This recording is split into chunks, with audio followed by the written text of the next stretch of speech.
人間をなめるなよ、メルエム。ありのメルエム。お前さんは何にも分かっちゃいねえよ。人間の底すらない進化を。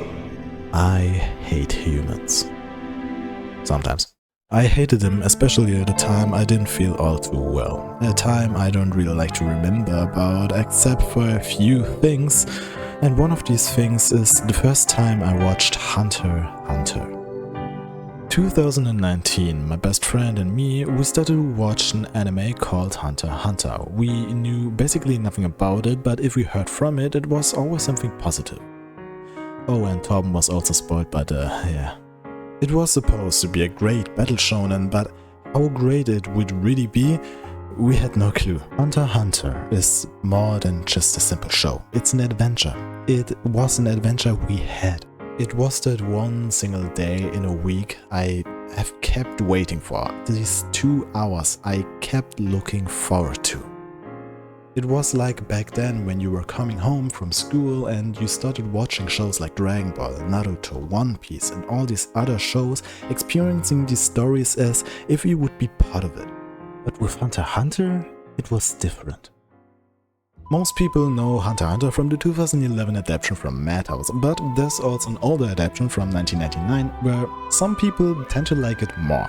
I, who hasn't seen it, say, nah. I mean, it just makes sense since that version doesn't even adapt the manga correctly, it's like Fullmetal Alchemist or something, and it doesn't even have the best arc in it, like, come on. However, both anime are of course an adaptation of the original manga made by Yoshihiro Togashi. But Togashi is not only known for Hunter x Hunter, before that he already made some other manga and one of them released on December 3rd, 1990. Yu Yu Hakusho, a manga we surely will talk a lot about in the future, because I almost love it as much as I love Hunter x Hunter. And this manga was like kind of an indirect predecessor to Hunter x Hunter. While Yu Yu Hakusho's world doesn't really have to do anything with Hunter x Hunter's, if you compare both stories you can spot a lot of similarities. To explain it simple, Yu Yu Hakusho never really became what Togashi wanted it to be. The Shonen Jump did what they always do and Togashi showed him the finger, finishing Yu Yu Hakusho sadly earlier than planned. But a couple years later, however, on March 16, 1998, he released the first chapter of his second masterpiece, Hunter x Hunter. This story now he would write how he always wanted it, and you can see that, because Hunter x Hunter has its own unique style. I generally love Togashi's weirdly spontaneous style to write, paired with the long build-up symbolism behind absolutely everything. With Yu Yu Hakusho you already could see how Togashi loves to parody shonen tropes and using them himself in a non-predictable way. With Hunter x Hunter, however, he surpassed himself. With its first arc, Hunter x Hunter looks like a generic, typical battle shonen. You only will realize that it isn't like 40 episodes later. At least when you watch the show for the first time, because in reality, Hunter x Hunter never was like other shonen. The Hunter exam seemed to be like a pretty typical shonen arc at the first glance, but they set the tone Togashi will later turn around. The characters seem very generic at the beginning. Killua is the cool protagonist, Kurapika is the I want revenge guy, Leorio is the weak-ass idiot, and Gon is the super extroverted, always happy protagonist. But these characters will turn out to be much deeper than you would think, you don't realize yet, and some people, yeah, they never seem to realize. I'm talking to you, Gon haters. At the beginning, Hunter x Hunter seems to be pretty family-friendly, even though that's not true. Even though there are permanently people dying, the show gives you a soft, joyful feeling all the time. The anime may have a lot of censorship, especially at the beginning, but that doesn't mean we can't see how Hisoka cuts this guy's head off. The generic taste, however, changes at the end of the arc, where you see the spontaneity of this show for the first time. The generic shonen tournament doesn't go at all as you would expect. The protagonist loses the first round, then the tournament gets skipped, throws a plot twist in your face and then explains what really happened without showing you the full fights, just how they ended. The exams, they just end. No epic fight at the end, just boom, fin. Some informations for the future and let's go into the next arc, which also just ends as quickly. Killua is gone and Gon wants to get him. What do you think? How long will it go? 8 episodes? 10 episodes? It's 4. It starts and it ends just because Killua says, bye mom, I go now, and then he just goes. And the Heaven's Arena arc is also how no other shonen would do it. The Heaven's Arena arc is just pure action. Gon and Killua just want to train their skills and come across the Nen system, where we now won't talk about that is the best power system of anime. The Heaven's Arena gets explained as the special place where 10 of the strongest Nen users live and fight, but we never see them. Gon just wants to punch Hisoka when he realizes that he's there. And even though the full potential of the Heaven's Arena is never used, you don't feel disappointed when the arc ends, you're satisfied because it just feels right.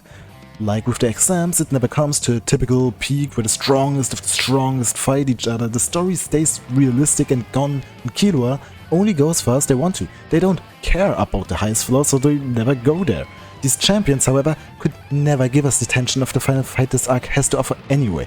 Gon vs Hisoka is a bombastic fight and has way more meaning the champions could have given us, because Hisoka and Gon know each other. The fight has great choreography, strategy, dialogue and sound, and at the end our protagonist loses again, and in the next arc he's not even the protagonist anymore. It's Kurapika. Even though I don't like him as much as Gon, Kurapika is still an awesome character and only makes sense with this arc, as the story now revolves about one of the greatest villain groups ever, the Phantom Troop. Many people view the New York New City arc as the best arc of the series, and even though I have a different opinion, it is a peak arc, and that primarily because of the spider. The arc, of course, has other good aspects, as there is Kurapika and his comrades, Gon, Killua and Leorio, and how they become a part of this whole mess, or the auction itself, the mafia with their assassins, and with that the Zoldycks trying to kill the spiders. But without the Phantom Troop, this arc would just not be this arc. 12 members of an internationally known bandit group led by Kololu Lucifer. People that kill without any feelings for their victims, but having still enough feelings to die for each other. What makes the group so interesting is the fact that we like them. They are murderers and still we sympathize with them. Other villain groups are often popular because they are cool or because they are not wrong, only their actions are. The Phantom Troop, however, is just wrong. They are cold-hearted killers, but in other scenes we can see how they are also just humans. They are not only there to do bad stuff, they are not only there to be the opposite of the main character. The Phantom Troop consists of characters that all behave human. They talk, play and feel for each other. They are friends that, apart from the murders, behave like normal people. And also, the Phantom Troop is not a world-destroying organization you have to stop at any cost. They are just a part of the world of Hunter x Hunter. They are not there just to get killed from Kurapika. And that makes them special. They weren't written for the plot, but for them was written a plot. And I think that's what makes Togashi so interesting. Most authors would probably think about what interesting plots they could write and then design the characters for it. Togashi, however, seems to create the characters first and then starts to think about how these people would act. What would they do in their situations? He writes his characters human. And after the Greed Island arc, which I personally like more than most, we reach the climax of Hunter x Hunter, the arc about humanity. The Chimera Ant arc changed me. An absolute masterpiece many people like to talk down because of its length. The arc is 60 episodes long, which I personally don't mind. It probably even taught me how and why to be patient, as it was absolutely worth it. The Chimera Ant arc is so big, it's basically its own complete separate story. A story with an incredible detailed build-up, development and a legendary ending. The Chimera Ants alone are a concept that I already absolutely love. I love the concept of another species that is equal to us. The stories about a mental conflict captivates me every time. The anime B&A also interested me back in the day because of that. And especially with the Chimera Ants, it is really interesting because of how they work, but they literally have the humanity inside of them. They are not only equal to us, they are related to us. The characters in their growth are incredibly emotional. Many new characters and their parallels to each other, or they all change because of each other. I love Pito, Yuppie, Shayapu, Pom, Mora, Nakli, Kalgo, Kumuki and even Velfi. But of course, and above all, you think about the parallels between Gon and Meruem. They both showed us the two extremes of humanity and the change to the other side of it. Gon, the kind and naive child that was consumed by its own negative emotions, throwing away its humanity for revenge. And Meruem, the monster born to stand above all, which because of the strengths of others, found love. Two sides of the same coin. Two sides that never crossed paths. Togashi is probably the only person who can write such a deep and beautiful story without having the protagonist and villain ever meet each other. This story made me see that there really is a reason to hate humans, but there also is a reason to love us. This story shows us the hypocrisy in us humans. It shows us the light and the darkness in us humans.